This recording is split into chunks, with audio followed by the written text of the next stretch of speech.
Hello! Give me a cheer if you're enjoying the Fringe! Whee! Come on guys, it's our last show! Give me a cheer if you're enjoying the Fringe! Whee! Stop it guys, but I did actually spend quite a lot of time on my hair this morning. Fringe. Yeah, I'm Jess and I'm very excited to be here. One reason I'm very excited to be here is last week I was actually in hospital. Now that's true, and on one hand I'm totally fine, right? But on the other hand, if you do want to give me pity laughs throughout my set, also totally cool. Yeah, I was in hospital, and in hospital, well, I'm very scared of needles, so I was very scared. And the thing about fear is, when I get scared, I tend to make a lot of jokes, which is kind of shit for you guys, because I'm actually quite calm today. But in hospital, I was very scared, so much so, the doctor came up to me and he was like, Jessica, J-Dog, no, Miss Gould, what seems to be the matter? And I was like, doctor, I have no internal organs. Nobody knows. I've just never had the heart to tell anyone. And he was like, you're wasting NHS time. But yeah, another thing I noticed in hospital, I only really noticed one thing. It was quite bad. I thought as a stand-up I'd go and, you know, I'd notice a lot, but I was on a lot of strong painkillers. So only one thing I noticed, and that was the closer you get to death, the comfier the beds get. So like, I started off in a doctor's surgery, very uncomfortable bed, and I was like, this is a bit shit, isn't it? I'm ill. And I moved up to like triage, and you get a pillow, and it's like, oh, moving up in the world. I went to the first ward, and I had like a nice blanket, and I was like, oh. But then it got to the point at like 11 PM at night when I was going to bed, and I was like, oh, this is so comfortable. Like, memory foam mattress, 1, 2 pillows. I'm going to die. Yeah, didn't know. Yeah, it was awful. But another reason, I guess, why I'm excited to be here is 2 years ago I came to watch the Fringe. I was in your position, and I had a bit of an experience with a megabus. Did anyone get a megabus here today? No. Interestingly, I asked every day of the Fringe, and no one has said yes. So I'm either concerned there's a megabus hostage situation going on that only I'm aware of, or everyone is just incredibly middle class, which I think it may be the second. Yeah. Interestingly and unnervingly, megabus make one claim, and one claim only on their website, almost like a brag, and that is, we have qualified drivers. Which I feel is kind of like EasyJet going, we have pilots. Yeah. It had to go really cheap though, because I was a student. I've just finished my final year at Oxford University. Oxford makes you question everything, or does it? But no, I studied history and politics. Does any students in today? Yeah. Oh, cool. What did you study? I studied computer science. Computer science. See, that's clever. That's like a good, yeah. I studied history and politics, right, which in many ways was very conflicting. Because politicians are taught that to be seen as powerful and successful, you have to make hand gestures like this, right? But doing only half a degree in politics meant I was left with, well, this. Yeah, that classic combination, politician and a wanker, yeah, I'm living at home there at the moment. I've just graduated and unemployed now. People keep going on about unemployment, and my dad likes to kind of mock me about it, although saying mocking or just general concern. He likes to go on, he says, like, because I'm a feminist, he says to me like, oh Jess, why don't you just become a housewife? And I'm just like, oh Dad, that's so stupid, why would I want to marry a house? Like, he goes unemployment, but when he says that to me, that's like tomato, you know? So he says unemployment, I say gap year. I say gap year, he says, Jessica, you can't call it a gap year if you just stay at home watching Cash in the Attic. Like, he keeps going on that no one respects me if I don't have a job. But they do, when I lie.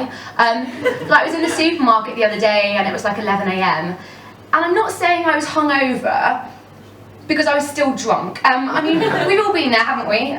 No, someone I made eye contact with there was, no, they definitely hadn't been there. Well, I haven't. When I got to the cash desk, the guy on the cash desk knew, and he was like, oh, bad day at work, honey. So I just went, yeah. I'm a mystery fucking shopper. Yeah, I've got a bit of a game for us now because I feel we're in like the lull, maybe the 6-minute lull. I don't know how long I've been out there, but I'm sure you'll appreciate it feels like a long time. I've got a game called Job Off, which you'll notice in the run of things is very similar to Who's the Best. But basically, I want to find who has the best job in the room, the most interesting job. And I'll give you a tip here, guys. Lie. Just lie. I did this game the other day and I was like, does anyone have a job?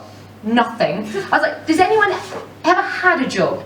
Nothing. And I was like, it's hard to tell if everyone was just really middle class or they were just shit at audience participation. But so, does anyone have a job? Yeah. Woo! We got loads, okay. I can't see it because of the lights, but someone shout out if you think a good job. What is your job? Okay, I'll come down. Who just said they had a job? See, now I can see you. You're like, nah, we're gonna lie. Someone must have a job. Because you did just cheer. Yeah, at the back? Bookseller. A bookseller, that's quite cool, that's quite cool. The other day I was doing this and the first guy put his hand up for like a cool job and he was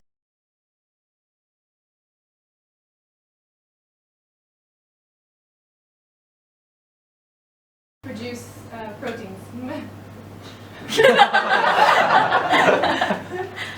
Yeah. That almost didn't explain it any more to me. I'm kind of more confused now. That's great though. So okay, on the first, we'll give a cheer if you think bookseller is the best job. Hey. And if you think what was your job? Synthetic something science is the best job. Give me a cheer. Okay, that's quite cool. Yeah. So I think sorry, bookseller, but the genes won. Synthetic material. There's an awful pun there. Yeah, so people say to me because I'm unemployed and I did politics that I should become an MP, but like, no, I should never become an MP. Like, for one, I hate surprises. Like, when automatic doors aren't labelled as automatic, that is like me out for the day, like, no. Like, you laughed, that was a surprise. I didn't expect anyone to laugh there, that's brilliant. But yeah, like, and also I'm very sheltered. Like, all my life I've lived in a village in the southeast of England, which means that like, until 6 months ago, I genuinely thought The Vicar of Dibley was a documentary. You know? For those musically inclined, I'm just a small town girl living in a lonely world. I took the midnight train going anywhere. Although of course I didn't, because in my village trains start running at 8:30. Like I'm not saying it was middle class where I was brought up, but in school there were 3 kids called John Lewis. And like, children did tend to cry when they found out that the Mr. Whippy ice cream van didn't do pistachio gelato.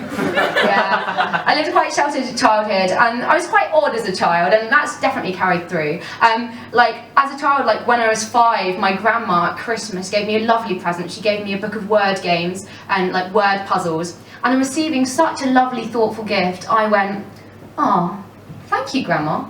But did you know, Santa is an anagram of Satan, which really put a different spin on a bearded guy coming around in red. Yeah, like, I was very odd as a child, and I kind of blame my parents, to be honest, because it's easiest. But like, they, like, you know you're supposed to teach your children common expressions. They taught me the common expressions at the wrong time. So like, it's great to teach your child slow and steady wins the race, but not a sports day. And like, it's great to teach your child never follow the crowd, but not during a fire safety briefing, Mum and Dad. Like, yeah, it was weird, and it's carried through to later life. And people say politics to me, and I am really interested in politics. Like, I'm interested in politics at the moment. Like, we've got a new cabinet, haven't we? We've got Hammond as Chancellor. It's Hammond. It's nice to know, even though Cameron's out, the Tory obsession with pork-based products continues. And obviously, like, I'm just glad it wasn't Boris, to be honest, because, you know, with a hairstyle like that, he could only ever have been a fan of budget cuts. But yeah, like, that you got them. Yeah, thanks. Brexit too. I was perplexed by Brexit. Like, mainly perplexed at how a team of political elites could have created something unknowingly that sounds so much like a shit breakfast cereal. Like, introducing Brexit, your alternative to the Continental, for a guaranteed shit start to your day and the rest of your life. Yeah. Now, I am interested in politics, women in politics too. All the women in the room give me a cheer? No, I've seen. All the women in the room give me a cheer. All the men. No, you've had enough time. No, yeah, I am interested in women in politics. I was reading a really interesting article actually recently about the derogatory terms that are still used to refer to women in politics. I have the list here. These are the ones for last year, and they're awful. Like, number 1 on the list is honey.